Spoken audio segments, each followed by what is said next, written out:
Dari mobil mewah ini keluarlah seorang anak sultan yang sangat tampan, bro. Keluarganya adalah orang India terkaya yang ada di Eropa. Dan saat ini dengan menggunakan pesawat pribadinya, anak sultan itu akan pergi ke India. Tapi bukan untuk jalan-jalan ya, bro, melainkan melakukan sebuah misi. Karena sebelumnya kakek anak sultan ini meminta sesuatu kepadanya. Yang mana kakeknya itu berkata kalau dia mau anak perempuannya yang telah pergi meninggalkan mereka kembali lagi ke rumahnya, bahkan beserta keluarga-keluarganya, bro. Kakek itu sangat bersedih karena sekarang dia sedang sakit-sakitan. Jadi sebelum dia meninggal, dia sangat ingin anaknya itu memaafkannya dan tinggal bersama mereka kembali. Sehingga kakeknya itu pun meminta kepada babang tampan ini untuk berjanji mengkabulkan semua keinginannya itu.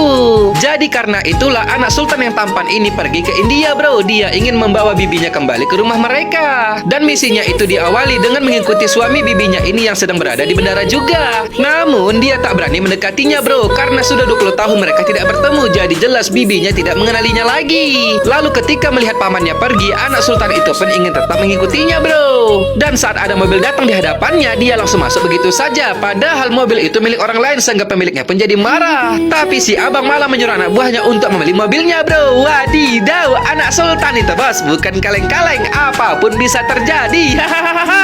Namun ketika di tengah jalan, rupanya pria ini merasakan sesuatu, bro, yang ternyata penyakit jantungnya kumat. Sehingga dia pun merasa sangat kesakitan dan menghentikan mobilnya. Melihatnya, anak sultan ini pun langsung mendekati dan langsung menolong pamannya itu. Dia langsung membawanya ke rumah sakit yang terdekat sehingga pamannya itu pun bisa diselamatkan. Namun tak berapa lama ternyata bibinya ini telah datang, bro. Sehingga melihatnya, anak sultan ini pun langsung melongo. Dia sangat senang bisa melihat bibinya lagi. Tapi karena sudah lama sekali tidak bertemu, jelas bibinya itu tidak mengenali si abang, bro. Bahkan ketika mengetahui kalau si abang lain telah menolong suaminya, bukannya berterima kasih, dia malah menarik bajunya si abang tampan itu. Ternyata dia marah, bro. Dia kesal karena si abang bukannya membawa suaminya ke rumah sakit yang bagus, malah ke rumah sakit yang kecil. Wah, songong juga berarti bibinya ya, bro.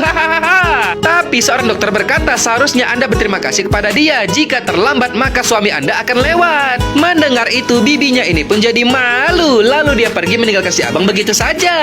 Sedangkan si abang tampan ini hanya terdiam saja, bro. Dia tidak memberitahukan identitasnya yang sebenarnya kepada bibinya itu. Namun tak lama kemudian, tiba-tiba saja anggota bibinya itu memanggil si abang, bro. Ternyata pamannya ini ingin berterima kasih sembari bertanya, siapa namamu, nak? Mendengarnya si abang ini pun sengaja membuat nama palsu agar bibinya itu tidak curiga, yaitu Chandra. Dan ketika pamannya bertanya apa pekerjaannya, anak sultan ini berkata kalau pekerjaannya adalah supir. Namun mendengarnya sebagai rasa terima kasihnya, pria ini pun meminta kepada istrinya agar si abang tampan menjadi supir pribadi mereka saja, bro. Dan karena itu permintaan dari suaminya, wanita ini pun mau menjadikan si abang sebagai supir mereka. Sehingga mendengarnya si abang tampan ini pun menjadi sangat bahagia, bro. Karena akhirnya dia bisa dekat dengan bibinya meskipun dengan menyamar sebagai supir. Oke, bro, cerita ini sangat menarik. Bagaimanakah kisah selanjutnya? Jangan lupa tonton terus ya.